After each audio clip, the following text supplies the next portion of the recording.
This is my all-time favorite species of wild lettuce, and from my experiments, I think that most people are not only using it incorrectly, but also completely missing out on where it shines the most. I am making this video because I want more people to know about this.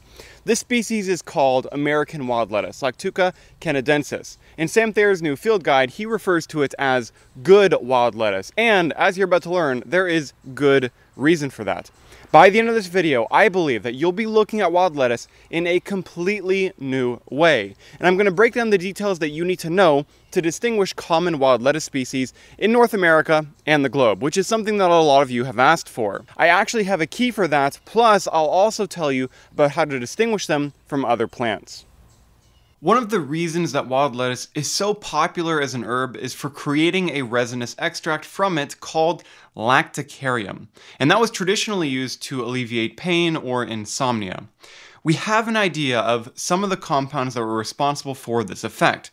They are called sesquiterpene lactones, and they are quite bitter. So, if we use bitterness as a marker for strength, good wild lettuce is one of the least bitter species, so it may not be the best to make an extract with.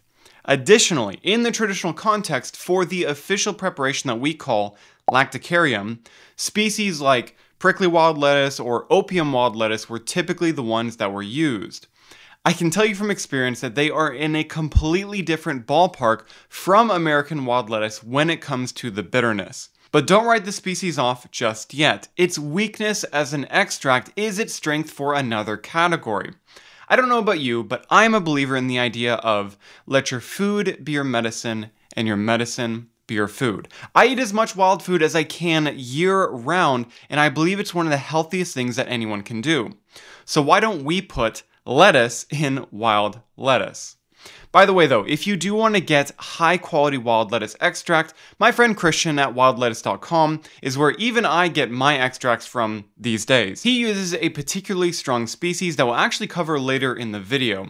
Check out his classic wild lettuce tincture, that one is my favorite. Okay, so there's a lot of wild plants that people will try to present to you as a really nice salad green, things like dandelion or violet or henbit, and if you ask me, all of them fall far short of the mark. I know that I say the term favorite a lot, all the time even, but when I tell you that wild lettuce is my favorite wild green, I mean my absolute favorite.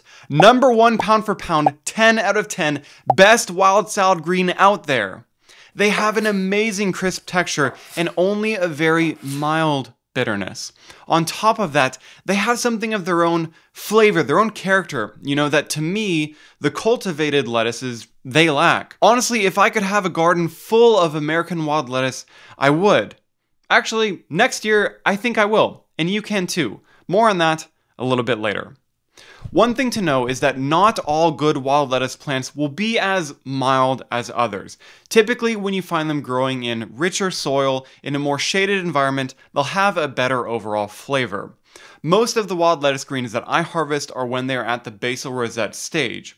When they bolt and send up a flowering stalk, they can get a little bit more bitter, but even then, I found that the very top tender growing leaves can still be very good for eating. Unlike its cousin dandelion, which flowers in very early spring, wild lettuce is much later into the year, late spring to early summer. So you have a bigger window of time to get them at their best. And you can use my interactive Forager's calendar to get a better idea of the exact timing for wild lettuce and many other wild food and medicinal species as well.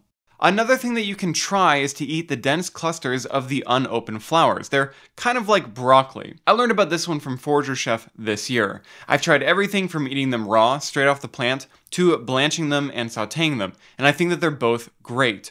Again, I would encourage you to sample the flavor first, munch on a little bit, because it can really vary from plant to plant. If you do find some that are a little bit more on the bitter side, one thing that you can do is to blanch them, which will take away some of the bitterness. And if they're still a bit bitter after that, another trick that I learned from Forager Chef's article is to leave them in water overnight in the fridge. By the next morning, a lot of the bitterness will go away. There are so many incredible ways to eat this plant. I'm telling you, good wild lettuce may be one of the most underrated wild edible plants and greens out there. I just want more people to know about them, which is why I'm so happy that you're watching this video. And if you are interested in foraging for them specifically, or maybe other wild lettuce species, then you'll have to know how to distinguish them from each other, which thankfully is quite easy if you know what to look for. I'm going to show you details that you can use year-round, but before we get into that, I want to address one final thing with American wild lettuce. From what we've learned, does this mean that you can't use it to make a good wild lettuce extract? No, I wouldn't say that. In fact, if we look at the documented uses of American wild lettuce by Native American tribes like the Cherokee or the Iroquois, we can see that it is generally used as an analgesic and a sedative herb, in addition to all the food uses that we just explored. But there is an aspect to responsible foraging that comes into play here that benefits not just you, but the native ecology of North America as well. Being a native plant to North America, we would want to promote the population health of American wild lettuce over non-native species. Despite being non-native, prickly wild lettuce, Lactuca cereola, is by far the most prolific species in North America and the world as well. I recommend to most people to use prickly wild lettuce for extract because 1, practically everyone can find it, and 2, it is super bitter, so likely stronger. A funny aside, if you want to nerd out with me for a second, despite prickly wild lettuce being one of the toughest, spikiest, and most bitter species in the world, it's actually theorized that it is the wild progenitor for our grocery store garden lettuce that we have today. This was done through selective breeding in ancient Egypt over many generations. In North America though, selective cultivation wasn't really needed as it came with a great off-the-shelf option with American wild lettuce. I've always wondered how lettuce today would be different if ancient Egyptians started off with something like American wild lettuce instead of prickly wild lettuce. Would they have had to do selective cultivation at all? I don't know. What do you guys think? Anyway, if we gather prickly wild lettuce for an extract, it is a major triple win. We'll be removing an invasive species. We'll be getting a high quality extract from it. We'll be promoting the native species, and as a bonus, we'll be spreading around amazing wild food. In fact, I believe in this so much that I'm giving away thousands of American wild lettuce seeds that I personally wildcrafted myself to my Patreon community members. I still have a lot available, so check out the description if you would like to receive them from me. They are super easy to grow, by the way, and we're going to be doing that together. Okay, so this will set us up perfectly to learn how to distinguish different common species in North America. And if I've convinced you about how amazing American wild lettuce is, there is one key detail to know that will single it out from all the others. There are about 4 species in North America and Europe that you are most likely to encounter. I'm going to use scientific names here so that I can be precise, but you can always pause the screen to screenshot the common names as I read them out. We have Lactuca cereola, Lactuca canadensis, Lactuca biennis, and Lactuca floridana, and I'll also throw in Lactuca virosa, opium wild lettuce as well. A variety of virosa is one of the species that Christian from wildlettuce.com uses for his wild lettuce products. Also, so I'm not saying Lactuca 1,000 times over and over again, I will just refer to them by their species name, cereola, virosa, etc. First, we will talk about the flowers. All of these species except for 2 have small yellow flowers. The 2 that don't are floridana and biennis, and they have purple flowers, also small, all of them usually at or below 1/2 inch across. But the flowers are only out for part of the year, so let's learn more details, especially because we'd usually want to be foraging for the greens for eating when they're much younger. By the way, around the flowering time is when I suggest you gather the plants for making an extract, and the flower timing is also on my Interactive Foragers calendar. So for the vegetative parts, in terms of form and texture, cereola is quite different from all of the other ones. Its leaves and its midrib hairs are far more robust and stiff than all of the other species. The leaves will feel more tough in the hand compared to canadensis, where they are a lot softer.